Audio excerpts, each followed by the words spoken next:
Chapter 4 Outside the Box to Box. Life is an open world game, not a one-player simulation. When you spend the majority of your time alone, looking at screens, or with earbuds in, life can easily seem like a single-player video game where all the other humans are non-player characters, but real life is not like that. Every single person in the world is a real, living person who can become a part of your life journey. Shocking concept, I know. The crazy thing is that there are more than 7 billion people in the world and counting. Although you won't even come close to meeting a fraction of them, this shows that there are many people you can meet in your life, and no, they're not all background characters.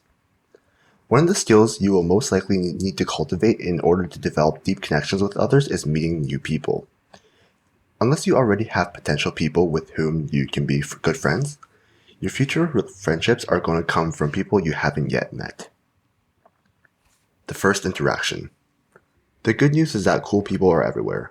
The problem is that you'll need to start conversations with them, which requires taking initiative and overcoming fears. Smile.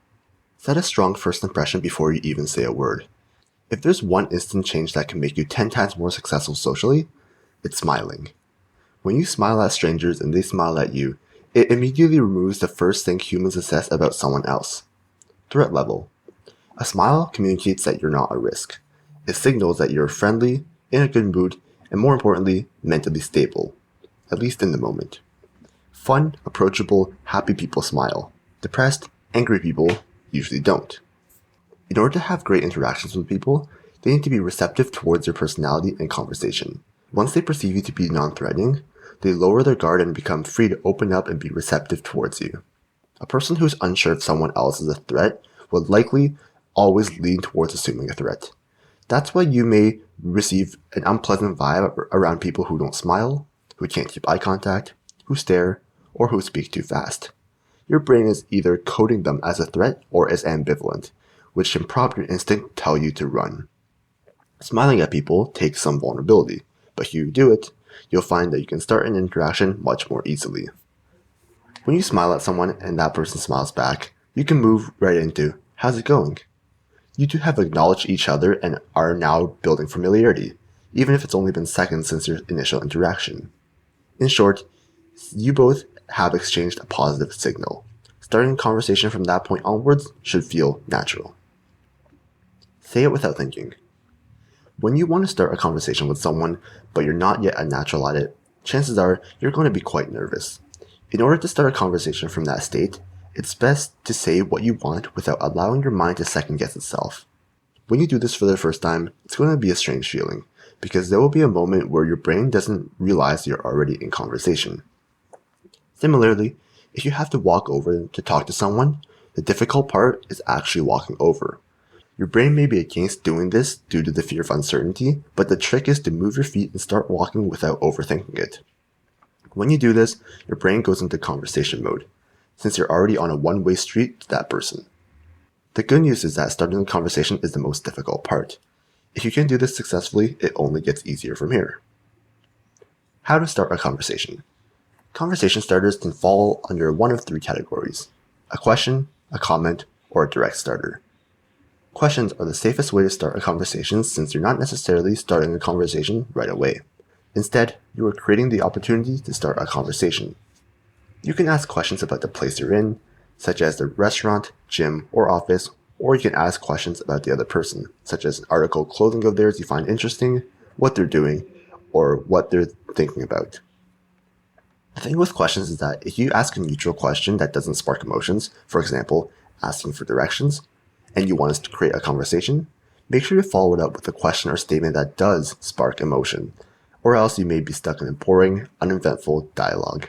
Comments are a great way to start a conversation because of the creative freedom they lend. You can make a comment about the situation you're in or about the person with whom you're speaking to. Similarly to questions, comments can be focused around the place you're in or something related to it. Comments about the other person with whom you're speaking can also take the form of a compliment.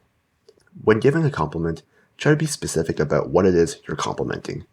Specificity can make your comment more unique and meaningful, since you may be calling attention to something that the person with whom you're speaking has never heard before. A direct conversation starter requires no context.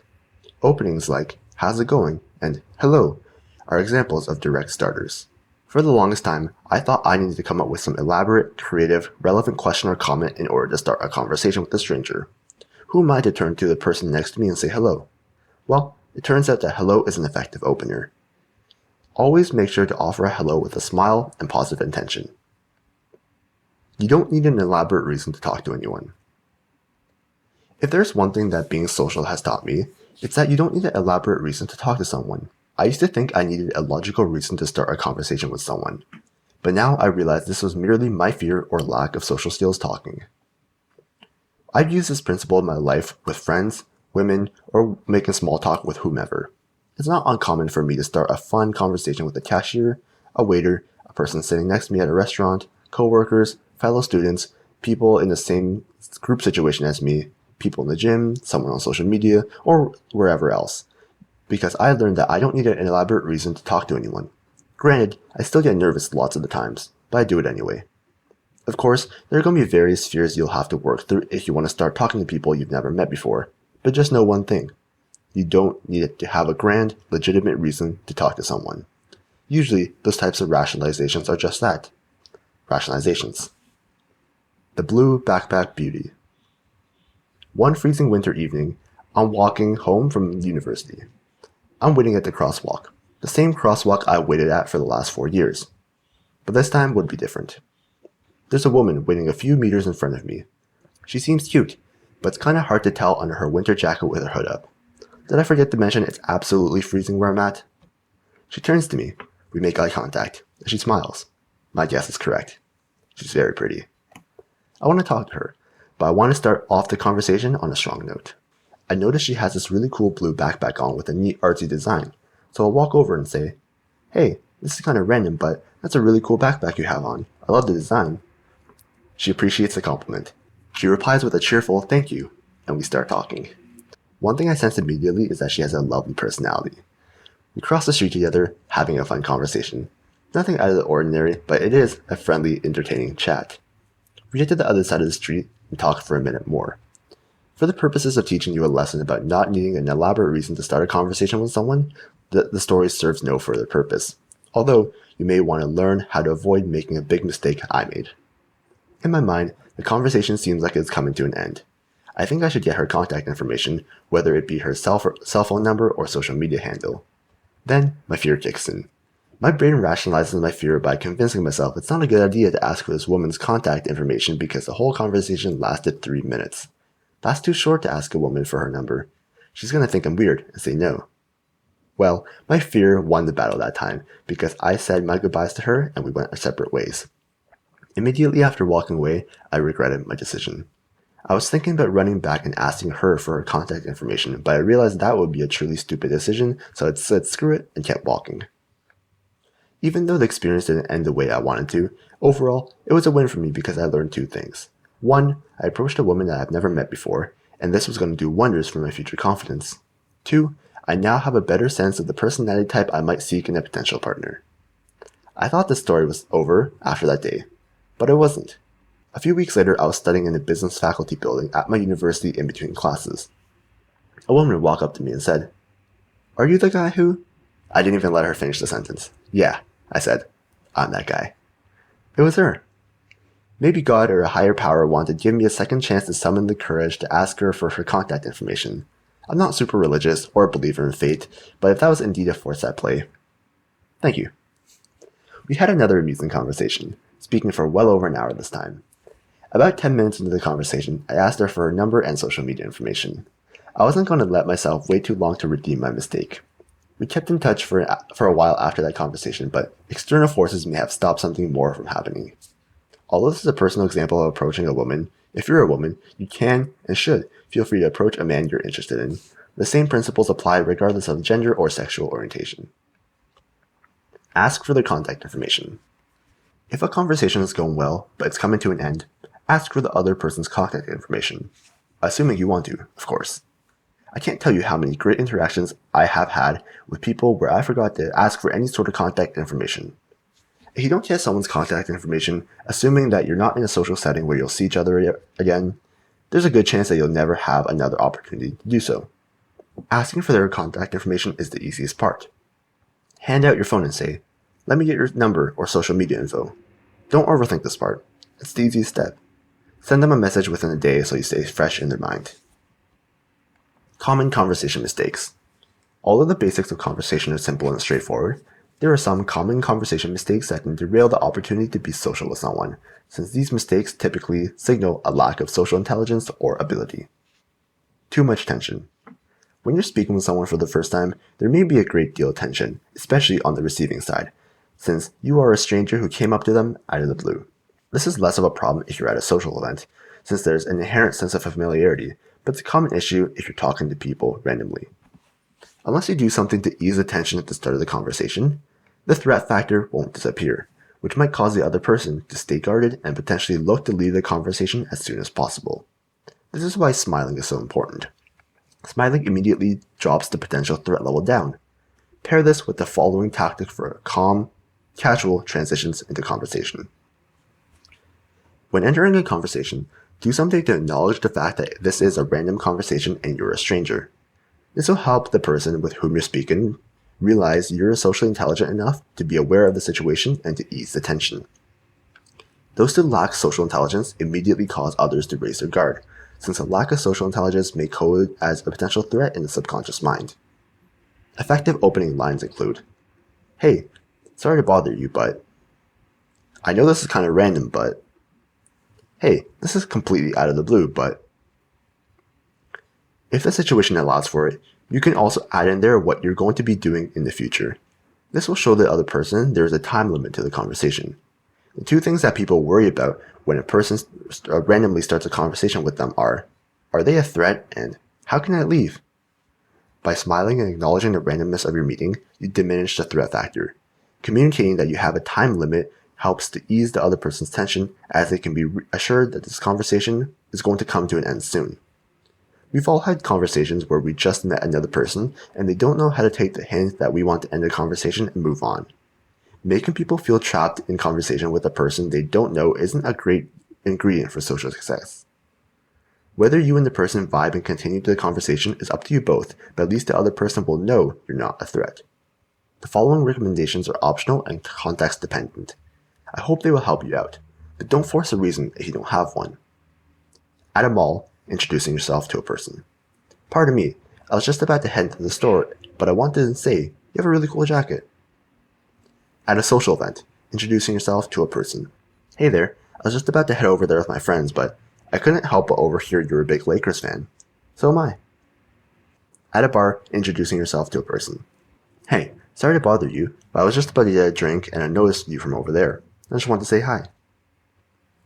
Outcome focused. A big problem that many people have when interacting with others is they're too focused on an outcome, such as being liked, getting contact information, or making a new friend. If you're too focused on an outcome, then you're not focused on what actually makes the outcome possible. This can make you nervous and self-conscious, as your participation and enjoyment of the conversation is dependent on signals that other person gives and/or the result that follows. There isn't anything wrong with trying to achieve an outcome, but that shouldn't be the motivating factor behind your interactions. When you're interacting in a social setting, versus in the context of business or a formal occasion, your goal should be to have fun and find out what's interesting about the other person. Combine this goal with the steps we've discussed and with what we'll continue to discuss throughout this book, like feeling comfortable and positive, being respectable, being vulnerable, and developing social intelligence. By doing so, the outcomes you want will usually come as a natural byproduct. Worrying about things to say. How can I not run out of things to say? Is a common concern for those who are trying to learn how to start conversations with new people. Being concerned about running out of things to say is the wrong thing to worry about. You can never, quote-unquote, run out of things to say, as there is an endless number of topics you can talk about. The underlying concern of the question, "How can I not run out of things to say?" is digging at another question. How can I be more comfortable with this person? Do you ever run out of things to say with people you're most comfortable with? You most likely don't. When a topic of conversation seems to be ending and one of you wants to keep the conversation going, you say something else. It's that easy. There isn't a concern of, am I saying the right thing? You say what you want because you're comfortable enough to do so. The only caveat here is that you're knowledgeable enough to have topics you can talk about, but most of you are more knowledgeable in communicating than you believe. Not touching. Although humans communicate with words, they also need to connect through touch. Touch is one of the most primal ways we connect. Being touched signifies companionship. Positive, respectful, consensual touch communicates safety and trust. Who do you let touch you, and who do you touch? The answer is people who are close to you. Family, significant others. Who do you not let touch you? The answer is anyone who you haven't yet registered as safe. This includes strangers, to an extent, or people who don't make you feel comfortable and secure. You must be conscious of how you use touch. Too little may make you seem like a distant acquaintance, and too much uncalibrated touch can make you seem off-putting and or socially incompetent. The safe rule is to stick to handshakes, shoulder pats, upper back pats, and quick hugs for those you are not intimate with. Forgetting the name. Remember to use people's names. The easiest way to make someone really like you is to remember and use their name. The easiest way to turn someone off is to forget their name and refer to them as man, dude, girl, etc. When people say they're bad at names, they're indicating one of two things. The first is poor memory recall, which can be a signal of poor health or low general intelligence. Either that, or they didn't put in the effort to remember someone's names. Most times, it's the latter, and this is exactly why using someone's name makes them like you more. It's essentially an investment in them. To help you better remember people's names, try to activate 3 forms of memory: audio, visual, and verbal. Hear their name, see their name, and say their name. Listening to their name, repeating it in conversation, then getting contact information hit all 3 forms of memory. The world is full of people you can meet. The world is full of people. Once you're able to talk to and meet new people, life opens up to you in ways you would never have been able to imagine before. Every person has the potential to open up opportunities in us that were previously inaccessible. Through work. If you work a full-time job, you're most likely going to be spending anywhere from 30 to 50 hours a week with your colleagues. Are the people you work with people you actively want to be friends with, or people you actively avoid and despise? Remember, the data on friendships suggests that we may need to spend about 200 hours with someone to consider them a close friend, and work is likely the way that that's going to happen for many people. If you're about to start a new job, put in some thought about who you're going to work with. These people are going to be among the top reasons for your happiness, or misery. If you have a choice between working a job where you get to interact with great people, or working a job in an empty office building that pays more than the former, it would be a great idea to put a lot of thought into your decision and consider the impact of both situations on your day-to-day life. If you currently work with people you can't stand, it may be worth changing where you work. Out and about. Start to notice the people around you on a day-to-day basis as actual people and not background characters to your life story. The people around you may include the barista when you get your morning coffee, the people standing in line at the coffee shop, the person you sit next to on the bus or train, the group beside you at the bar, the person working next to you at the gym, the trainer or manager at the gym, the waiter or waitress who is serving you, the people waiting at the crosswalk, the person in the same aisle at the grocery store, the people in your group activity, the people in your office building. Noticing the people around you as actual people instantly snaps you back into reality. Oftentimes, we live in our own bubble. It can sometimes feel like the people we hang out with and the people we follow on social media are the only people in our lives, but that is not the case. Social events. Social events are arguably the best place to meet new people. A group of people doing something together or gathered in a place for a specific reason automatically reduces the stranger danger aspect, as you have a built-in reason to talk to each other. Almost all social gatherings have some built-in form of socializing, whether it be icebreakers, networking activities, or the gathering itself.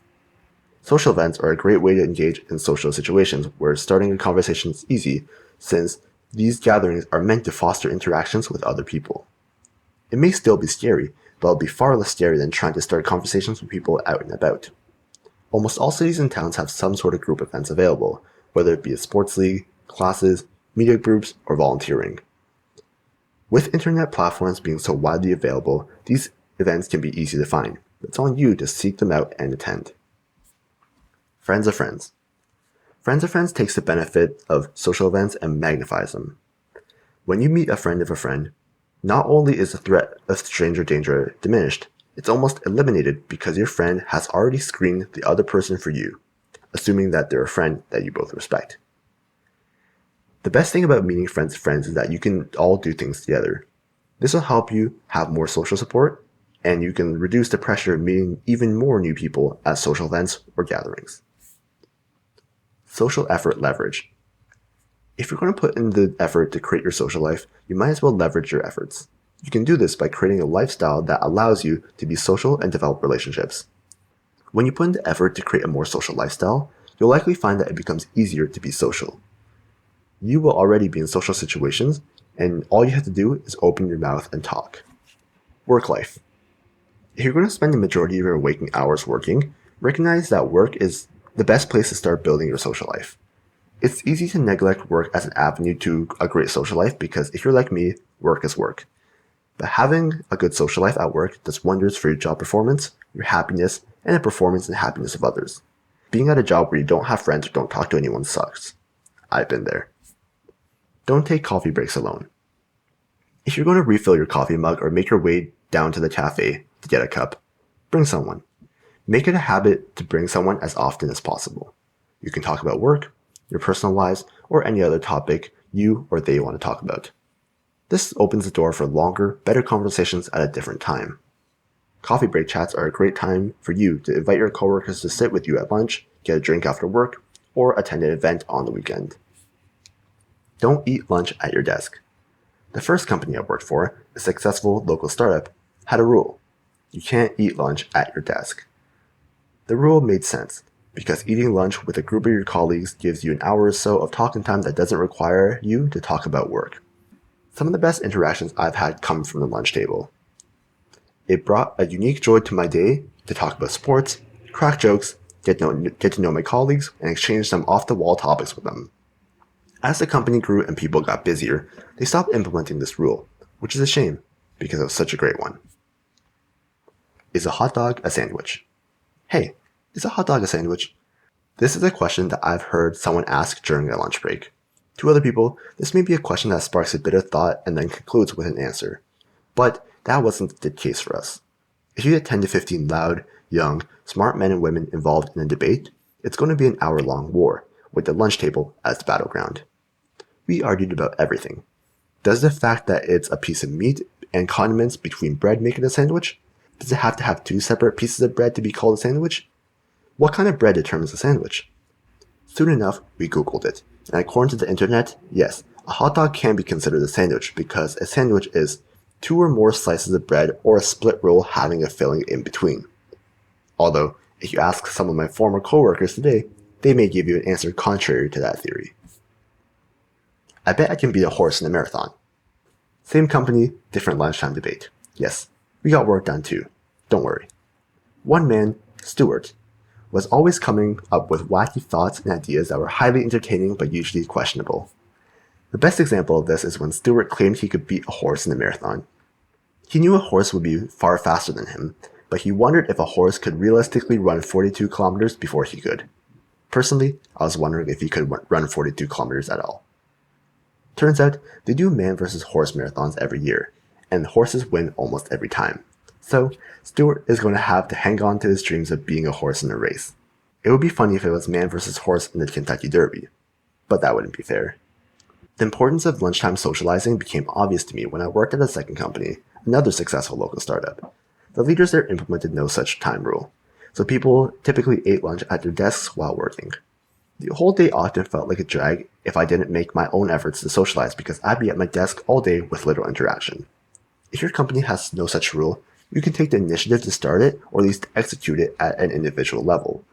Start with one or a small group of people. Invite them to have lunch with you. Then invite the quieter, shyer people once you have established a lunchtime group. Soon enough, you'll have a big group of people who now have 1 hour of great socializing, connections, and joy injected into their workday. You can bet that their morale and yours will go up, and maybe even their job performance and contribution to the company too. The most important thing is to stay consistent. If you're going to do this daily, make it daily. If it's once or twice a week, pick a day and stick to it. I cannot say this enough. I do not underestimate the power of lunchtime socializing. Getting 1 hour a day to socialize 5 times a week will help you develop some of the best connections you'll have. If you're a manager or a company leader and you don't have lunchtime gatherings implemented at your office, do it now. You're wasting a perfectly good opportunity to build company culture and boost morale in a way that you won't be able to replicate otherwise. If you work in an office with other people, this is the most optimal place to create social connections. This by no means requires you to take focus away from your job or stop working hard. In fact, it's the opposite. When you are happy in your workplace, you tend to work harder and do a better job. As long as your conversations don't interrupt your job or that of others, social interactions should be a key part of your workday. If you're not in an office, whether you work in a store, job site, warehouse, or so on, it's still possible to be social within your work environment. You'll have to understand your specific situation and make the most of it, since a retail clothing store, for example, will be much different from a construction site. But if you take the right steps and stick with them, you'll always have an opportunity to socialize with your coworkers. Remote work social life. Remote work can make social interactions more challenging, since you are all in your own houses working on your own, with social connection coming through online channels such as video chat or team messaging systems. But you can make do with what you have. For the most satisfying connection, you'll want to use video conferencing software as much as possible, since text-based communication doesn't allow for the same type of human experience. If you're a leader of a team that works remotely, or an employee who wants to bring up new ideas, consider the following. 10-minute video chat breaks multiple times a day. There are a number of apps that can facilitate this, but a manual video conference schedule works well, too. Designated video chat lunch hours. If you don't already have this as a company, start now. After work socials. We're saving everyone commute time with remote work. Why not host a social to fill that time? You can host a simple video conference social or drinks event, or you could even host virtual game nights. Encourage employees to work outside their houses. Coffee shops, libraries, or a friend or family's place works great. Have physical meetups with your team members regularly. Lunches and dinners, playing sports, going hiking, or getting drinks all work fantastic. Offer counseling/therapy as a perk. Seriously, working at home for 40 or more hours a week can affect your employees' mental health, since they will have fewer social interactions and possibly more stress. Beyond that, it's a good practice for you to take care of the people who work for you. What do you do after work? After work is a great time to be social with a colleague because the workday is done. You put a lot of effort and you want to relax. It doesn't need to be anything big like a dinner or drinks, although those are nice options. If hanging out in the office after work or going to a coffee shop across the street is more your style, then go for it. It definitely beats being at home on your phone or computer, doesn't it? Although being in an office is ideal for creating a social life, as you'll be in closer proximity to a larger group of people, a work-based social life can still be possible if you work on a job site or from home. Out-of-house lifestyle. Almost all social events will require you to leave the house and go to another place, and most opportunities to meet people will require the same. This is why you need to start building the habit of not being in your house all the time, which is actually a problem many people struggle with quite a bit. Even if you don't have any social activities planned, make it a habit to get out of your house anyway. 1, it will get you in the right state of mind to be outside instead of hermit crab indoors all day, and 2, it may create new avenues to meet people. You can meet new people while you're out, or you can find a new place to meet new people. By a similar token, make it a habit to not use your phone or be plugged into your headphones when you're out. This makes it extremely difficult to talk to people spontaneously, and it keeps you in your own bubble of isolation. Ways you can be out of the house more can include doing work at a coffee shop, visiting the gym, playing sports, going for a run, biking, taking a walk through the park or your city/town, explore a new part of your city/town, hiking, walking a pet, volunteering, enjoying yoga, attending free social events, engaging in outdoor hobbies. Actively find social activities. Make an active effort to find social activities, whether you do so through online platforms or by keeping an eye out for activities in town. When you're invited to social activities, follow my rule. Unless you have a really good reason not to attend, go. Don't limit yourself to finding things to do. Engaging in a social activity could mean creating one yourself. Everyone wants to go to events and have fun and meet new people, but few people are willing to lead and organize an event. Be the person that brings the fun to your friends. Your social life strategy should look to create as many social events as you attend. Group situations are golden. When you don't know people too well, and they don't know you too well either, one-on-one events can lead to a lot of pressure, especially if the participants are not used to this type of interaction. Group situations help relieve some of that stress. You'll also have the added benefit of being able to be social with multiple people at once. Who do you live with? The person or people you live with have a big impact on your social life because they're likely the ones you socialize with most on a daily basis, unless your life outside your house is exceptionally social. Do the people you live with drain your energy, or do they bring you joy? Do you try to avoid your living companions, or do you actively go out of your way to talk to them? Do you feel like you belong in your living conditions, or do you feel trapped and lonely? Deliberately picking the people you live with will be paramount to your daily social fulfillment and happiness. As a general rule, similar to the friends you're going to be investing your time and effort into, choose to live with kind, considerate, respectful, fun, and interesting people you get along with. The problem with living with people you dislike is the quality of your daily experience drops significantly, since you will be at home for a decent portion of the days, and moving out and finding a new place is a lengthy and often stressful process. Here are a number of common living situations that can cause problems. Moving into an apartment or house without knowing the other people in the house well. Moving in with your boyfriend/girlfriend if your relationship isn't trending towards marriage. Moving into a place only because the rent is cheap. Having a crowded house. Having a lonely house. Having bad neighbors, especially if you live in an apartment or in close quarters. Raising your kids poorly. Moving into a bad part of town. Living with people who sleep at significantly different times from you. Living with people who you don't like. If you don't like them before you move in, it will magnify when you move in with them. Sounds obvious, but I have to put it in here. Living with people who have significantly different life attitudes from you. Living with people who you have significantly different levels of conscientiousness from you. Work ethic, cleanliness, orderliness, etc. Living with people who have significantly different noise preferences.